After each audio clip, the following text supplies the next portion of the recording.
This is why the establishment fear Zack Polanski. Let's get straight into the video of Harriet Harman trying to attack Zack Polanski. This is quite funny. Let's get straight into it.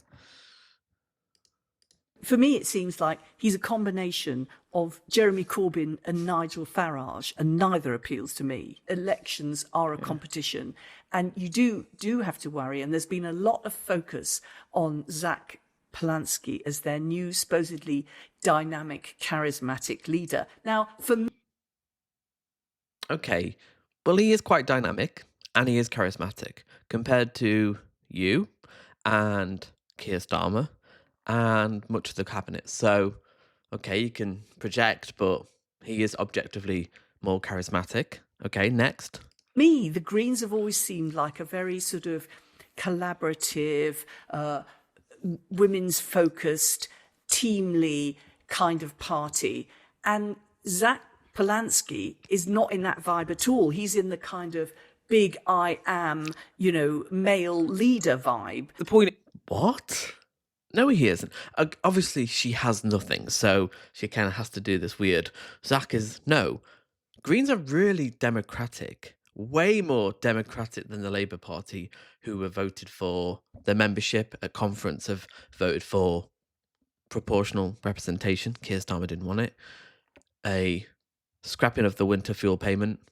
They blocked trying to scrap the 2-child cap on child benefits. They voted for recognising a genocide in Gaza. Didn't happen. So let's not talk about who's democratic, because the Leave membership and the structures are deeply democratic. So again, nothing there. So let's continue. Is that he, a bit like Farage to the right, he's... Also on women as well. Zack Polanski is a massive feminist. Massive feminist. He's an ally towards trans women across the world. Like that. So he's not a woman, so he can't be an ally? I mean...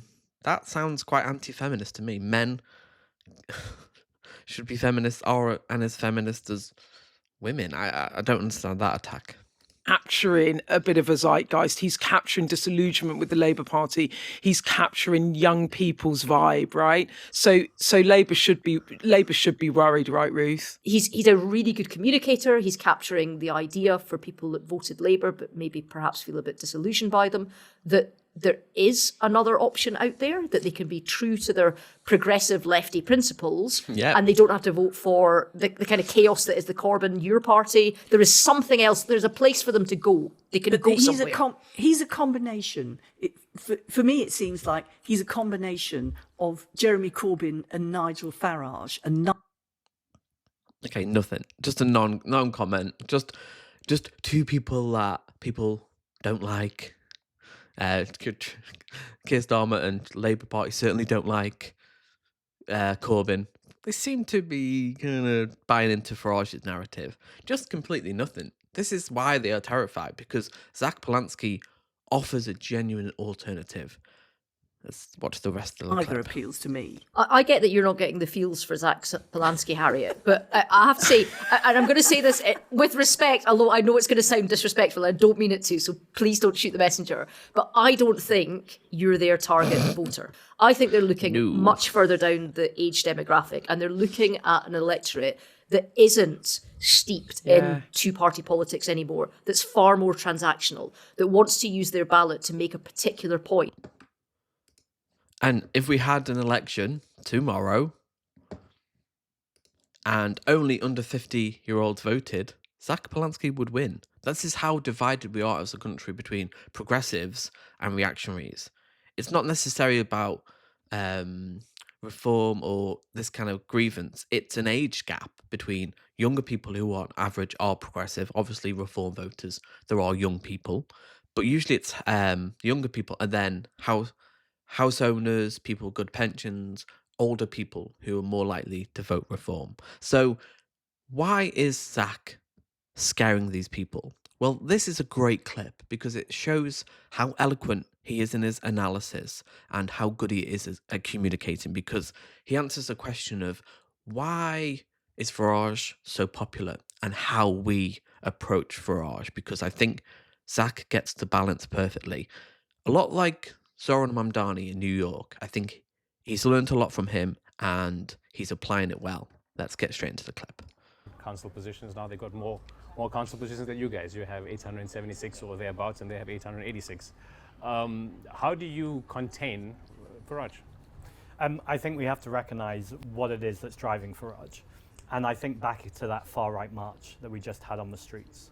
It was like a who's who of the far right. We had Tommy Robinson, Katie Hopkins, Nigel Farage, people who I would say are absolute charlatans. They know exactly what they're doing. And they are often breeding working class resentment about austerity, and then they're combining it with this kind of odd alignment of the super elites trying to foster forces together to point at each other so they're distracting from them. I think that's very different from the people who are marching. Now, I imagine that if you were racist in this country, you'd absolutely do everything you could to be at that march. So when I hear politicians say the people marching aren't racist, I think that's a deeply problematic thing to say. I think a lot of people knew exactly what they were doing, and I think there's a lot of insidious racism in this country that is becoming more transparent, more explicit. I also think in the same breath, there's lots of people in this country who aren't racist, but feel so let down by establishment politicians, so let down by decades of Conservative austerity and now Labour austerity. They might have voted for Labour because they wanted change, but actually what they've got, two-child benefit cap, disability cuts, more money to the arms trade, a sense that like they're going for economic growth, but this economic growth is always for multimillionaires and billionaires. Keir Starmer talks constantly about tricky decisions, but they're always tricky decisions for working class communities. They're never tricky decisions for multimillionaires and billionaires. And so I can understand why people get to a place where they are so disenfranchised with the old two-party system, they're looking for something different. I think a lot of people see Nigel Farage and don't actually know what Nigel Farage represents. I went to Clacton on the first day that I was Green Party leader because I thought I could go somewhere where everyone agrees with me, or I could go into the Lion's Den where people are probably going to disagree with me. And conversation after conversation, when I talked about Nigel Farage's voting record, his stripping back of employment rights, the corporate donations he's taken from oil and gas companies, that's 95% of their donations, £2.1 million, people were shocked and horrified. Now, I'm not being disingenuous. I didn't have people going, okay, great, now I'm pro-migration. But what I did have is them questioning very quickly who Nigel Farage was and if reform really have their best interests.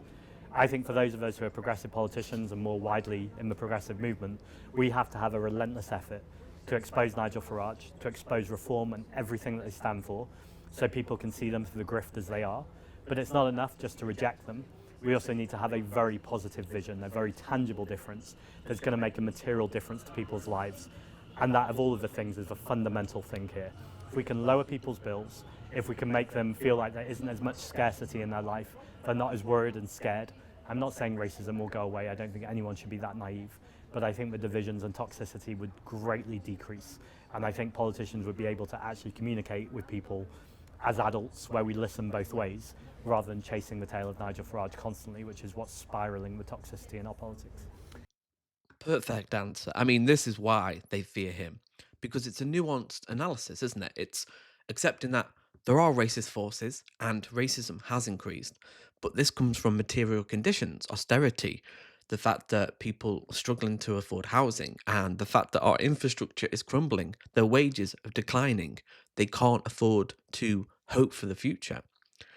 And this is where you have this balanced analysis of, okay, great, people should be held account and we need to expose Nigel Farage for being a grifter, because it is true. The more people are exposed to who Trump is, Nigel Farage, and people go, oh, actually, this guy is a grifter. Because a lot of reform voters don't trust Farage. They don't. They think, yeah, he's a career politician, but he's the least bad of the bunch, so I'll go with him. And that's what a lot of people actually believe. And this debate of, should we call these people racist? I think we have to have a nuanced debate. We have to be nuanced and go, actually, what's the material conditions in that's alienating these people? So they blame, and it becomes easier to fall into the narratives of scapegoating migrants, trans people. And this is where Zack Polanski terrifies the Labour establishment, because they're just singing to Nigel Farage's tune, whereas we can't be. We need to be offering a viable alternative. Labour aren't. What is the vision that Labour are providing? It's the same old. The same with the DNC in America. with Kamala Harris. People want real change. And if you want real change too, you know what I'm going to say.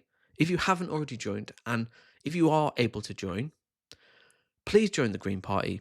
We've got 150,000 members. We're growing every day, and we have to take the fight to Nigel Farage and replace Labour. This is an existential threat, essentially, and they are terrified because he's cutting through. He's popular. He is charismatic. He's got a clear message, cost of living, and we can win this if we come together. Tell me your thoughts below, and I'll see you in the next video. Also, join my membership from 99 pence a month to support the channel if you enjoy what I'm doing, and I'll see you next time.